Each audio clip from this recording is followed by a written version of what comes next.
राधे राधे, हरे कृष्णा। आप सभी का आपके अपने YouTube चैनल किटकैट स्टोरीज पर बहुत बहुत स्वागत है। आज माघ पूर्णिमा है। आप सभी को माघ पूर्णिमा की हार्दिक शुभकामनाएं। हमारे हिंदू धर्म में माघ पूर्णिमा का विशेष महत्व है। इस दिन भगवान श्री हरि की विशेष पूजा अर्चना की जाती है और इस दिन पवित्र नदियों में या फिर गंगा जल से स्नान करके दान आदि देने से व्रती की सभी मनोकामनाएं पूर्ण हो जाती हैं। आज की इस वीडियो में आप सुनेंगे माघ पूर्णिमा की कथा। पूर्णिमा तिथि के दिन जिस भी घर में श्री सत्यनारायण भगवान की कथा का पाठ होता है, उस घर की खुशियों को कभी किसी की नजर नहीं लगती। उस घर पर सदा श्री सत्यनारायण भगवान की कृपा बनी रहती है। इसलिए अगर आप श्री सत्यनारायण भगवान की कथा भी आज सुनना चाहते हो तो हमारे चैनल पर जरूर सुनिएगा। सबसे पहले तो माघ के महीने में हर दिन माघ मास महात्म्य की कथाएं सुनने के लिए आप सभी भक्तजनों का बहुत बहुत धन्यवाद। उम्मीद है आने वाले फाल्गुन महीने में भी आप हर दिन सुबह के समय हमारे चैनल पर इन कथाओं को जरूर सुनेंगे। पूर्णिमा के दिन यदि हो सके तो उपवास रखना चाहिए, लेकिन जो लोग किसी भी कारण से उपवास रखने में असमर्थ हैं, उन्हें सुबह जल्दी उठकर स्नान आदि से निवृत्त होकर सूर्य देवता को अर्घ्य देकर फिर कुछ न कुछ दान देना चाहिए। इस दिन गुड़, घी, कंबल और काले तिलों का दान करना विशेष फलदायी होता है। रात के समय चंद्र देवता की पूजा करनी चाहिए, चंद्र देवता को अर्घ्य देना चाहिए। अगर आप माघ पूर्णिमा की तिथि और शुभ मुहूर्त के बारे में जानना चाहते हैं तो इसकी वीडियो हमारे चैनल पर अपलोडेड है, जरूर देख लीजिएगा। अब सुनिए माघ पूर्णिमा की कथा। द्वापर युग में एक समय की बात है। यशोदा जी ने भगवान श्री कृष्ण से कहा कि हे कृष्ण, तुम सारे संसार के उत्पन्नकर्ता, पोषक और उसके संहार करता हो। आज कोई ऐसा व्रत मुझसे कहो जिसे करने से मृत्युलोक में स्त्रियों को विधवा होने का भय ना रहे, साथ ही यह व्रत हर प्रकार की मनोकामनाएं भी पूर्ण करने वाला हो। मैया यशोदा की बात सुनकर भगवान कृष्ण कहने लगे, हे माते, आपने अति सुंदर प्रश्न किया है। मैं अब आपसे ऐसे ही व्रत को सविस्तार कहता हूँ, ध्यानपूर्वक सुनो। सौभाग्य की प्राप्ति के लिए स्त्रियों को 32 पूर्णमासियों का व्रत करना चाहिए। इस व्रत को करने से स्त्रियों को सौभाग्य, सुख, संपत्ति का आशीर्वाद प्राप्त होता है। यह व्रत अचल सौभाग्य देने वाला और भगवान शिव के प्रति मनुष्य मात्र की भक्ति को बढ़ाने वाला है। श्री कृष्ण के ऐसे वचन सुनकर मैया यशोदा कहने लगी, हे कृष्ण, सर्वप्रथम इस व्रत को मृत्युलोक में किसने किया था, इसके विषय में भी विस्तार पूर्वक मुझे बताओ। तब श्री कृष्ण कहने लगे कि हे माते, इस भूमंडल पर एक अत्यंत प्रसिद्ध राजा, चंद्रहास से पालित, अनेकों प्रकार के रत्नों से परिपूर्ण कातिका नाम की एक नगरी थी। वहां पर धनेश्वर नाम का एक ब्राह्मण अपनी पत्नी के साथ रहा करता था। उसकी पत्नी अति सुशीला और रूपवती थी। दोनों ही उस नगरी में बड़े प्रेम के साथ रहते थे। उनके घर में धन धान्य आदि की कोई कमी नहीं थी। उनके जीवन में सब कुछ था, परंतु उनके जीवन में एक बहुत बड़ा दुख लिखा था। उस दुख का कारण था उनकी कोई संतान न होना, जिस कारण वह पति पत्नी अत्यंत दुखी रहा करते थे। एक समय की बात है, एक बड़ा तपस्वी उस नगरी में आया। वह तपस्वी योगी उस ब्राह्मण के घर को छोड़कर अन्य सभी घरों से भिक्षा लाकर भोजन ग्रहण किया करता था, परंतु उसने कभी भी रूपवती से भिक्षा नहीं ली। उस योगी ने एक दिन रूपवती से भिक्षा न लेकर उसी के पास के किसी घर से भिक्षा ली और नदी किनारे जाकर उस भिक्षा में मिले हुए भोजन को वह प्रेम पूर्वक खा रहा था कि धनेश्वर ने योगी का यह सब कार्य किसी प्रकार से देख लिया। अपनी भिक्षा के अनादर से दुखी होकर धनेश्वर नाम का ब्राह्मण तपस्वी योगी से कहने लगा, हे महात्मन, आप सभी घरों से भिक्षा लेते हैं, परंतु मेरे घर की भिक्षा आप कभी नहीं लेते, इसका क्या कारण है? तब तपस्वी ने कहा कि निसंतान के घर की भीख पतितों के अन्न के तुल्य होती है, और जो पतितों का अन्न ग्रहण करता है वह खुद भी पतित हो जाता है। क्योंकि तुम निसंतान हो, अतः पतित हो जाने के भय से मैं तुम्हारे घर की भिक्षा नहीं ले सकता। धनेश्वर यह बात सुनकर अपने मन में बड़ा दुखी हुआ और हाथ जोड़कर तपस्वी के पैरों पर गिर पड़ा और बड़े दुखी मन से कहने लगा, हे महाराज, यदि ऐसा है तो आप मुझे पुत्र प्राप्ति का कोई उपाय बतलाइए। आप तो सर्वज्ञ हैं, मुझ पर अवश्य ही यह कृपा कीजिए। धन की, किसी प्रकार की सुख संपत्ति की मेरे घर में कोई कमी नहीं, परंतु मैं संतान ना होने के कारण अत्यंत दुखी हूँ। आप कृपया मेरे इस दुख का निवारण कीजिए, आप तो सामर्थ्यवान हैं। ब्राह्मण की यह बात सुनकर वह तपस्वी योगी कहने लगे कि हे ब्राह्मण, तुम देवी चंडी की आराधना करो।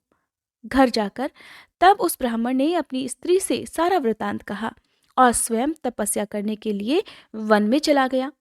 वन में जाकर उसने देवी चंडी की उपासना और उपवास करना प्रारंभ कर दिया। देवी चंडी ने 16वें दिन उसकी तपस्या से प्रसन्न होकर स्वप्न में उसको दर्शन दिए और कहने लगी, हे धनेश्वर, जा तेरे पुत्र होगा, परंतु वह 16 वर्ष की आयु में ही मृत्यु को प्राप्त हो जाएगा। यदि तुम दोनों पति पत्नी मिलकर 32 पूर्णमासियों का व्रत विधि पूर्वक करोगे, तब तुम्हारा पुत्र दीर्घायु हो जाएगा। जितनी तुम्हारी सामर्थ्य हो, आटे के उतने दिए बनाकर भगवान शिव का पूजन करना। पूर्णिमा के दिन प्रातःकाल इसी स्थान के पास तुम्हें आम का एक वृक्ष दिखाई देगा। उस पर चढ़कर तुम एक फल तोड़कर अपने घर चले जाना और अपनी पत्नी से सारा वृतांत कहना। ऋतु स्नान के पश्चात वह स्वच्छ होकर भगवान शिव का ध्यान करके उस फल को ग्रहण कर लेगी, तब उसे भगवान शिव की कृपा से गर्भ ठहर जाएगा। इस प्रकार जब वह ब्राह्मण प्रातःकाल उठा, तब उसने उस स्थान के पास ही आम का एक वृक्ष देखा। स्वप्न में मिले आदेश के अनुसार उस ब्राह्मण ने आम के वृक्ष पर चढ़कर उस फल को तोड़ने का प्रयास किया, परंतु कई बार प्रयास करने के बाद भी वह उस वृक्ष पर चढ़ नहीं पाया। अब तो उस ब्राह्मण को बड़ी चिंता होने लगी। तब वह विघ्न विनाशक भगवान गणेश की वंदना करने लगा कि हे दयानिधे, अपने भक्तों के विघ्नों का नाश करके उनके मंगल कार्य को करने वाले, दुष्टों का नाश करने वाले, रिद्धि सिद्धि प्रदान करने वाले, हे गणपति भगवान, आप मुझ पर कृपा करके इतना बल दीजिए कि मैं अपने मनोरथ को पूर्ण कर सकूं। इस प्रकार गणेश भगवान से प्रार्थना करने पर उनके आशीर्वाद से धनेश्वर वृक्ष पर चढ़ गया। तब उसने आम का एक सुंदर फल जो देखा था उसे तोड़ लिया। उसने विचार किया कि जो वरदान से फल मिला था वही यह फल है। उसके बाद उसे और कोई फल उस पेड़ पर दिखाई ही नहीं दिया। तब धनेश्वर उस फल को लेकर अपनी पत्नी के पास आ गया और उसे खाने के लिए दिया। उसकी पत्नी ने अपने पति के कहे अनुसार उस फल को खा लिया और वह भगवान के आशीर्वाद से गर्भवती हो गई। देवी चंडी की असीम कृपा से कुछ ही समय बाद उसे एक अत्यंत सुंदर पुत्र मिला। पति पत्नी दोनों ने मिलकर पुत्र के जन्म का खूब धूमधाम से उत्सव मनाया। वे दोनों अब बड़े खुश थे। माता पिता के हर्ष और शोक के साथ वह बालक शुक्ल पक्ष के चंद्रमा की भांति अब अपने पिता के घर में बढ़ने लगा। देवी चंडी की कृपा से वह बालक बहुत ही सुंदर, सुशील और विद्या में बहुत निपुण था। देवी की आज्ञा अनुसार उसकी माता ने 32 पूर्णमासी का व्रत रखना प्रारंभ कर दिया ताकि उसका पुत्र बड़ी आयु वाला हो जाए। जब 16वां वर्ष लगा तब देवीदास के माता पिता को बड़ी चिंता हुई कि कहीं उनके पुत्र की इस वर्ष मृत्यु न हो जाए। इसीलिए उन्होंने अपने मन में विचार किया कि यदि यह दुर्घटना उनके सामने हो गई तो वे कैसे सहन कर पाएंगे। तब उन दोनों ने मिलकर देवीदास के मामा को बुलाकर उसे पढ़ने के लिए काशी भेज दिया। सारा प्रबंध करके माता पिता ने काशी जाने के लिए देवीदास को एक घोड़े पर बिठाकर उसके मामा को उसके साथ भेजा, किंतु यह बात उसके मामा या किसी और से नहीं बताई कि देवीदास की उम्र कम है। धनेश्वर ने अपनी पत्नी के साथ अपने पुत्र की मंगल कामना और दीर्घायु के लिए देवी चंडी की पूजा करना और व्रत रखना प्रारंभ कर दिया। इस प्रकार दोनों ने मिलकर 32 पूर्णमासी का व्रत पूरा किया। कुछ समय के बाद एक दिन वह दोनों मामा और भांजे रात में विश्राम करने के लिए किसी गांव में ठहरे हुए थे। उस दिन उस गांव में एक ब्राह्मण की अत्यंत सुंदरी, सुशीला, विदुषी और गुणवती कन्या का विवाह होने वाला था। जिस धर्मशाला के अंदर वर और उसकी बारात ठहरी हुई थी, उसी धर्मशाला में देवीदास और उसके मामा भी ठहरे हुए थे। संयोगवश कन्या को तेल आदि चढ़ाकर मंडप आदि का जो कार्य किया गया, तब लगन के समय वर को धनुर्वात हो गया, जिस कारण वर के पिता ने अपने परिवारजनों से परामर्श करके निश्चय किया कि यह देवीदास मेरे पुत्र जैसा ही सुंदर है, मैं इसके साथ ही लगन करा दूं और बाद में विवाह के अन्य कार्य मेरे पुत्र के साथ हो जाएंगे।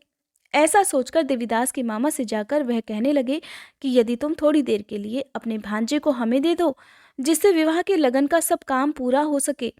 तब उसका मामा कहने लगा कि जो कुछ भी मधुपर्क आदि कन्यादान के समय वर को मिलेगा वह सब हमें दे दिया जाए तो मेरा भांजा इस बारात का दूल्हा बन सकता है। विचार विमर्श करने के बाद ब्राह्मण के पुत्र को विवाह में दूल्हा बनाकर मंडप में बैठा दिया गया। उसके साथ सभी विवाह कार्य रात्रि में विधिपूर्वक संपन्न हो गए। पत्नी के साथ वह भोजन नहीं कर सका और मन में सोचने लगा, मेरे बाद न जाने इस स्त्री का क्या होगा। ऐसा सोचकर वह बड़ा दुखी और उदास हो रहा था। तभी उसकी पत्नी ने पूछा कि क्या बात है, आप इतने उदास और दुखी क्यों हो रहे हैं। तब उसने वो सब बातें जो वर के पिता और उसके मामा में हुई थी उस स्त्री को बतला दी। तब वह कहने लगी, यह ब्रह्म विवाह के विपरीत हो कैसे सकता है? देव, ब्राह्मण और अग्नि के सामने मैंने आपको ही अपना पति बनाया है, इसलिए आप ही मेरे पति हैं और मैं आपकी ही पत्नी रहूंगी। किसी अन्य की पत्नी मैं बिल्कुल नहीं बन सकती। तब देवीदास ने कहा, ऐसा मत करो, क्योंकि मेरी आयु बहुत थोड़ी है। मेरी बाद आपकी क्या गति होगी, इन बातों को अच्छी तरह से विचार लो। परंतु वह स्त्री दृढ़ विचार वाली थी, कहने लगी, जो आपकी गति होगी वही मेरी भी होगी। इसलिए हे स्वामी, उठिए और भोजन करिए, आप निश्चय ही भूखे होंगे। इसके बाद देवीदास और उसकी पत्नी दोनों ने मिलकर भोजन किया और शेष रात्रि वे इसी तरह से बातें करते रहे। प्रातःकाल जागने पर देवीदास ने अपनी पत्नी को 3 नगों से जड़ी हुई एक अंगूठी दी और एक रुमाल दिया और कहने लगा, हे प्रिय, इसे अपने पास रखो और संकेत समझकर स्थिर मन हो जाओ। मेरा मरण और जीवन जानने के लिए तुम्हें एक पुष्प वाटिका बनानी होगी। उसमें सुगंधी वाली एक नव मल्लिका लगा दो और उसको प्रतिदिन जल से सींचना और आनंद के साथ तुम अपने घर में रहो और उत्सव मनाओ। जिस समय और जिस दिन मेरे प्राणांत होगा, अर्थात मेरी मृत्यु नजदीक होगी, उस दिन ये सारे फूल और वाटिका सूख जाएंगी और जब ये फिर से हरे हो जाएं तब जान लेना कि मैं जीवित हूँ। ये बात निश्चय करके समझ लेना कि इसमें कोई संशय नहीं। ऐसा समझाकर वह वहां से चला गया।